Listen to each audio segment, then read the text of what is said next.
Good afternoon, and welcome to a brief overview of the Monster Hunter hub city of Astera. My name is Zenithir, and I'll be here to guide you along the way. So to start things out, this is your hub city. As you can see, they focus quite a bit more on the graphics than they have in the previous titles. You've got your typical merchant up here. You know, he'll sell you all your basic stuff, your potions, that kind of stuff that you need. Over here, we've got our research division, and they do some pretty neat things. First of all, you've got bounties. That's something new that they added to the game. You can select from a list of bounties that you want to have activated. Each of them will give you a bit of a reward, which you can see at the bottom there in the reward section. Then you've got investigations. The more you hunt a monster, you can go up to its tracks, get experience, that kind of stuff, break off monster parts. It all contributes to the experience towards learning that monster's weaknesses and that sort of stuff, and eventually it'll give you one of these investigations that you can go hunt it for some special rewards. As you can see, there's a bronze, silver, gold reward there, a whole bunch of bronze rewards there, etc, etc, etc. This is also where you would complete your villager request, like you did in the previous games. Yeah, so you just pick these up from the various NPCs around the city, turn in whatever it requires, and get your reward for that. Off this way, we've got the commander. He's going to be your primary person you speak to continue the story. Otherwise, fairly unnotable. You've got your house down here, which you can decorate a little bit with pets. When you're out in the wilderness, you get a capture net, and you can capture any of the wildlife around that is not a hostile wildlife, and you can add them to your house. As you can see, I got this little floaty jellyfish thingamajigger here. Little hummingbird style thing there. Even got myself an aquarium. So, you just walk around, yeah, net yourself some pets, bring them back to your house, customize it a little bit, give it a little flavor. Can't say I spend a whole lot of time in there because, you know, I'm primarily about hunting as opposed to making things look nice. Next up, we'll go check out the weapons shop so you can kind of get a little look at how the upgrade system works here, kind of gear you can expect if you are running this game. That would be right on up the steps here.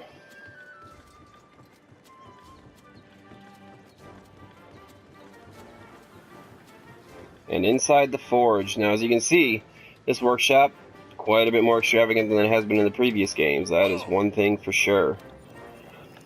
So as for gear, first off, forging weapons, it's going to seem a little lackluster for forging of the weapons. When you start the game, and for the majority of low rank, you will only be able to forge the matched slicers and the bone hatchets.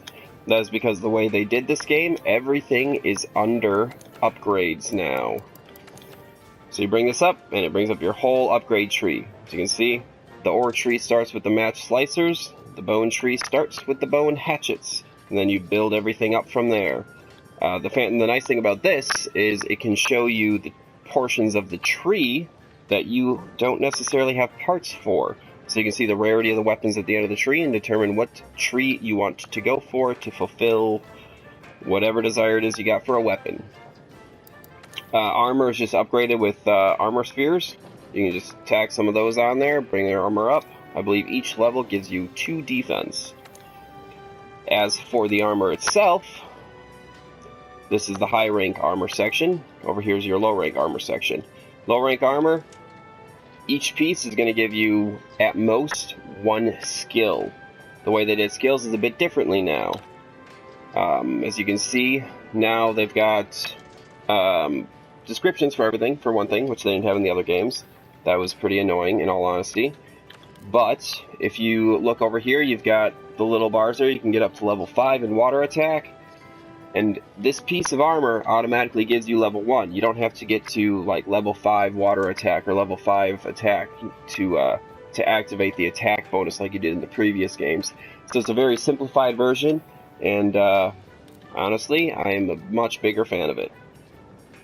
You can press square on any of your armor to get a brief look of how it's you know, your fashion hunters if you're into that sort of thing. And as you can see now that we are into the high rank armor, you've got earplugs and blast attack on this particular piece of armor here. You know, you've got multiple abilities, which is great. And there's an alpha and a beta of each set, as you can see. The beta is going to lose one of those abilities, but it's going to give you a gem slot, which you can kind of see on the right there under the description of the equipment info. And the gem slots then will let you customize your build while still maintaining a somewhat nice looking armor set instead of doing completely hodgepodge stuff. Decorations you actually get from mining now. So that's something new. You no longer get your charms or your necklaces, however you want to think of them. You no longer get those from mining. Instead, you get decorations, and then those you just pop right into your equipment. You got your palico gear for forging your palico gear and all that kind of stuff. Just the usual stuff you had in the previous game. So that's pretty nice. Also can change up your equipment. The mantles are a new addition. They are an item that you can use to get various effects. That's why you got various mantles.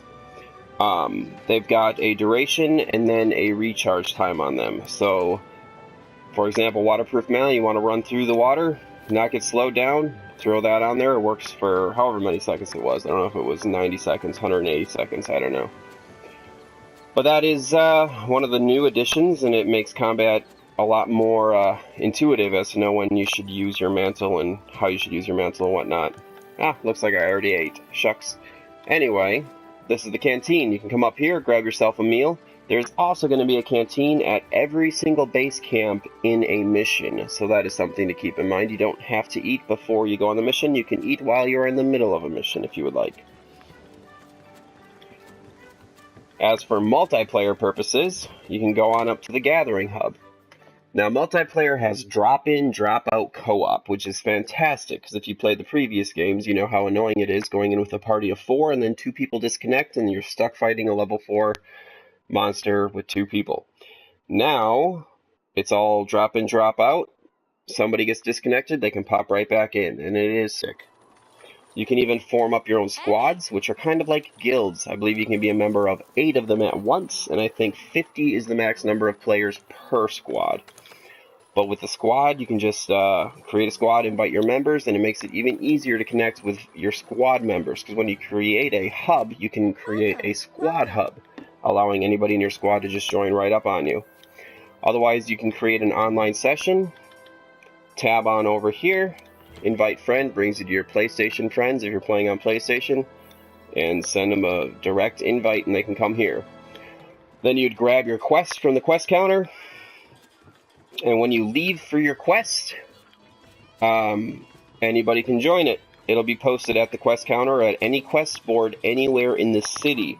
So even if they're down at the forge and you pick a quest and they're doing something with their armor, they're not ready to go, you can leave on the quest and they can join you 5, 10, 15 minutes later. It's a wonderful addition. You've got your arena over here. I have not actually done any arena stuff, but you know. Over here you've got another merchant, sells the same stuff as the floor 1 merchant. The only difference really with this area and the entire rest of the city is this is the social area. You can see everybody you're playing with. They can all come here. You can have up to 16 people in here, which is why they've got all these chairs around their cantina here for eating. So that is the gist of that. You've also got your house over here, you know, back to your room there. That is pretty much the gist of what we've got for the city here. You do have, what's his name, Captain Argosy or whatever from the previous games. He'll come at various increments throughout your questing, and he'll offer you some rare goods. You can also request to take certain paths in order to get certain goods, just like you could in the previous games. So he's still in here. It's a fantastic thing there too, because you can get yourself, you can actually send him out to get you a bunch of consumables, which are kind of a pain to make at times. Other than that, that is pretty much the gist of your city. You do have, well, I guess there's 1 or 2 things I can show you yet. You do have your botanist now. and having your cats farm for you. Now you can actually go to your botanist.